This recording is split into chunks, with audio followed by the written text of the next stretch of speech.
নমস্কার, স্বপ্নাবিক নিউজ নেটওয়ার্কে স্বাগত। এই মুহূর্তে যে খবরের দিকে নজর দেব, গ্রেপ্তার প্রসিদ্ধ বিরিয়ানি দোকানের মালিক। মধ্যম গ্রামের আউটলেট থেকে গ্রেপ্তার প্রসিদ্ধ বিরিয়ানি দোকানের কর্ণধার অনির্বাণ দাস। সূত্রের খবর, বিশ্বজিৎ দত্ত নামে এক ব্যক্তির কাছ থেকে ঘর ভাড়া নিয়েছিলেন মধ্যম গ্রামের বিরিয়ানি দোকানের কর্ণধার অনির্বাণ দাস। সময় মতো টাকা মিটিয়ে দিলেও বারংবার বিশ্বজিৎ দত্ত তাকে উঠে যাওয়ার জন্য চাপ দিতে থাকলে বাধে গন্ডগোল। অভিযোগ, গতকাল নিরাপত্তা রক্ষীদের সঙ্গে নিয়ে আগ্নেয়াস্ত্র সহ বিশ্বজিৎ দত্তের ওপর চড়াও হয় অনির্বাণ। বচসা, হাতাহাতি পর্যন্ত গড়াতে সময় লাগেনি বেশি। মূলত কি কারণে এই গন্ডগোল, আর কেনই বা বিশ্বজিৎ দত্ত অনির্বাণকে উঠে যাওয়ার জন্য বলছিলেন, শুনবো। অভিযোগ বলতে দিব্যাপী বিরিয়ানির দোকান যখন এখানে নতুন ওরা আসে, তখন ওরা গোডাউন হিসেবে ঘর খোঁজে এবং অস্থায়ী হিসেবে 11 মাসের চুক্তিতে আবার নিচের ঘরে দেওয়া হয়। 11 মাসের পরে ওদের বলা ছিল 3 জন লোক থাকবে, মাঝে মধ্যে আর মালপত্র থাকবে। কিন্তু দিনের পর দিন একজনের জায়গায় প্রায় 50-60 জন অল্টারনেট হচ্ছে এবং আমরা বলি যে থাকবে তাকে তার ভোটার কার্ড, আধার কার্ড দিতে হবে, কিন্তু দেওয়ার কোনো ব্যাপার নেই বলে আমি আজকে দেখলাম একজন, পরের দিন দিকে আর একজন।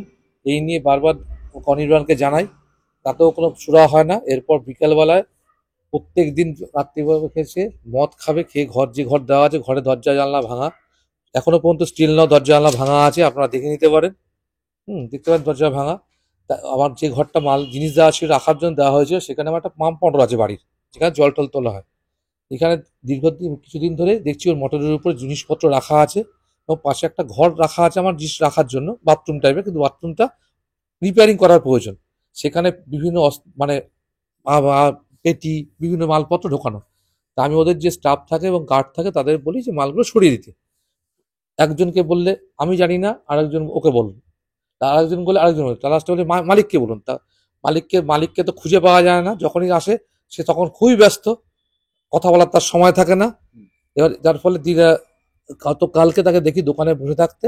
আমি দুয়ারসরা ক্যাম্প সেরে যখন আমি বাড়িতে ঢুকি, তার দোকানে থাকাকালীন আমি তার কাছে যাই, যে বলি যে অনির্বাণ, তোমার মালগুলো সরা, নাহলে আমার জায়গাটা অসুবিধা হচ্ছে। এইটুকু শুধু জাস্ট বলার মধ্যে এইটুকু বলা। মানুষ তো মানুষের সঙ্গে কথা বলে একটু শুনবে, শোনা তো দূরের কথা, বাবা তোরা খুলে গালাগালি এবং আমাকে জোরে ধাক্কা দেয়। ধাক্কা দিয়ে উঠে পড়ার সঙ্গে সঙ্গে আবার ওর যে দল কর্মচারী যারা আছে তারা এসে আমাকে এমন ধাক্কা দেয়, আমি 10 হাত দূরে ছিটকে পড়ি। এবং আশেপাশে যে কর্মচারী, যা ছোট থেকে বড় যা স্টাফ আছে, লাঠি, বাঁশ, ওর যে জ্বালানি মালপথ বাঁশ এবং দিব্যাপী বিরিয়ানির যে হাড়ি তোলার যে বাঁশ, সেই নিয়ে আমার চড়াও হয়। এবং পাশে কিছু পিকনিক করে যাচ্ছি, আমার দেশবন্ধু ভ্যান ইউনিয়নের সদস্যরা পিকনিকে যায় বলে এই আমার বাড়ির সামনে ওরা দাঁড়িয়ে ছিল, ওখানকার যে মহিলারা ছিল তারা এসে আমাকে বাঁচায়। এবং বাঁচানোর সময় যখন রাস্তা দিয়ে সরিয়ে নিয়ে আসছে, ওর যে মানে বডিগার্ড, সে এসে আচমকা এসে ধাক্কা দেয়। ধাক্কা দিয়ে ওর যে বন্দুক থাকে, পিস্তল, সে ধরে দেখায় এবং সঙ্গে সঙ্গে মহিলারা আমার ওখান থেকে রেস্কিউ করে নিয়ে আসে। এরপরই মধ্যমগ্রাম থানায় অভিযোগ দায়ের হতেই তৎপর হয় প্রশাসন। অবশেষে মধ্যম গ্রামের আউটলেট থেকে প্রসিদ্ধ বিরিয়ানি দোকানের কর্ণধার অনির্বাণ দাসকে গ্রেপ্তার করে পুলিশ। উল্লেখ্য, এর আগে ব্যারাকপুরের আউটলেটে বিরিয়ানির দোকান লক্ষ্য করে পরপর গুলি চালায় দুষ্কৃতীরা।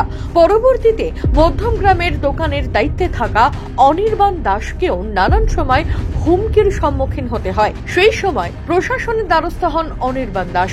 প্রাণ সংশয়ের আশঙ্কা প্রকাশ করেছিলেন তিনি। এই ঘটনার মধ্য দিয়ে এবার অস্ত্র আইনের অভিযোগে গ্রেপ্তার হলেন অনির্বাণ দাস। শেষ পাওয়া আপডেট অনুযায়ী অভিযুক্তকে 2 দিনের জেল হেফাজতেরও নির্দেশ দিয়েছে আদালত। শান্তনু বিশ্বাস, স্বপ্নাবিক নিউজ, মধ্যমগ্রাম।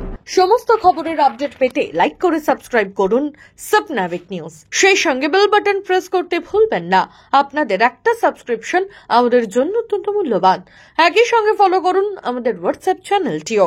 জয় হিন্দ।